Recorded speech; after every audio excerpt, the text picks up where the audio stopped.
नमस्कार साथियों, आप सभी का और एक बार हार्दिक स्वागत और अभिनंदन करता हूं।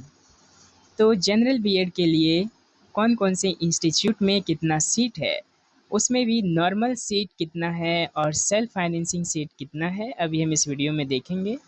तो नॉर्मल सीट जो है 1650 है और आप 15 कॉलेज में आप अपना एडमिशन ले सकते हैं। नॉर्मल बीएड के लिए नॉर्मल सीट के लिए 1650 है और सेल्फ फाइनेंसिंग सीट जो है आप देख सकते हैं 750 है।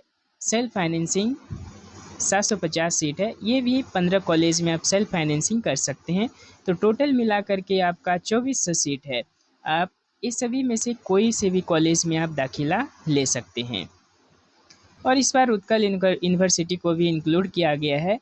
एलिजिबिलिटी है कि कैंडिडेट जो है एटलीस्ट 50% मार्क होना चाहिए, उनके बैचलर डिग्री में ग्रेजुएशन लेवल में होना चाहिए और उनका ओडिया सब्जेक्ट होना चाहिए। वो board of secondary education Odisha से पास आउट होना चाहिए।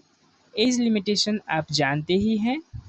For SC ST SCBC candidates 33 years age है।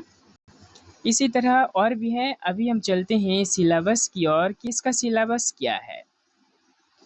सिलेबस बहुत ही ज़रूरी होता है एंट्रांस को क्रैक करने के लिए। कोई भी हम एंट्रांस देते हैं तो सबसे पहले हमें सिलेबस की ओर बढ़ना चाहिए। तो अभी हम आते हैं। हाँ, और एक बात है कि सेल्फ फाइनेंसिंग सीट के लिए हमें कितना फ़ीस लगेगा। तो सेल्फ फाइनेंसिंग सीट के लिए है यानी 45,000 पर एनुअल। तो 2 ईयर्स के लिए 90,000 लग जाएगा। और ये रहा आपका यानी टोटल एडमिशन फ़ीस। ये नॉर्मल सीट के लिए है। नॉर्मल सीट के लिए फ़ीस आपका फर्स्ट ईयर में लगेगा 5,062 रुपीज़ और सेकेंड ईयर के लिए लगेगा 4,618 रुपीज़। इस तरह से इसके कुछ इंस्ट्रक्शन है तो हमें फॉलो करना पड़ेगा। और सिलेबस फॉर एंट्रांस टेस्ट अभी हम आते हैं सेक्शन 1 और सेक्शन 2। तो सेक्शन 1 में आपका रहेगा, सेक्शन 1 में 40 मार्क्स रहेगा और उसमें आपका language, English, general awareness, reasoning और टीचिंग एप्टीट्यूड्स, ये मिला करके सेक्शन 1 40 मार्क्स है। इसमें आप देख सकते हैं लैंग्वेज में comprehension, vocabulary and uses, general awareness में everyday science, political system, agency working for education, ये सब है। Information educational, commission and committee, reasoning में लॉजिकल और analytical reasoning, teaching aptitude 10 marks.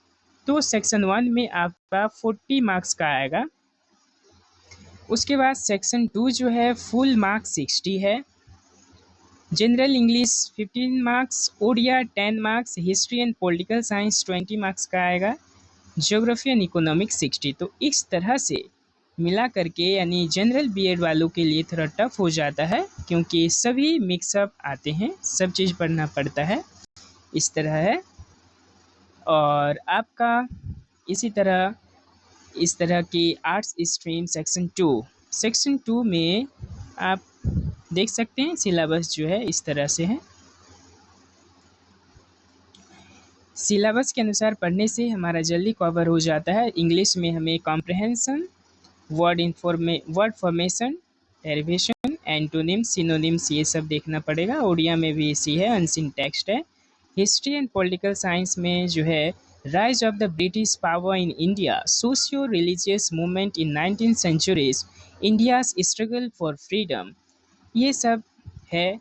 ये सब को हमें अच्छे से पढ़ना पड़ता है। और ज्योग्राफीज एंड इकोनॉमिक्स, ये सब latitude and longitude, physical division of India, natural resources, social economic resources, conservation of forest and wild life, basic features of India economy. तो ये रहा आपका सिलेबस। इसी तरह से आप सभी तैयारी कीजिएगा। अगर आपको कोई डाउट है तो आप बेझिझक कमेंट करके पूछ सकते हैं। बहुत बहुत धन्यवाद और शुक्रिया।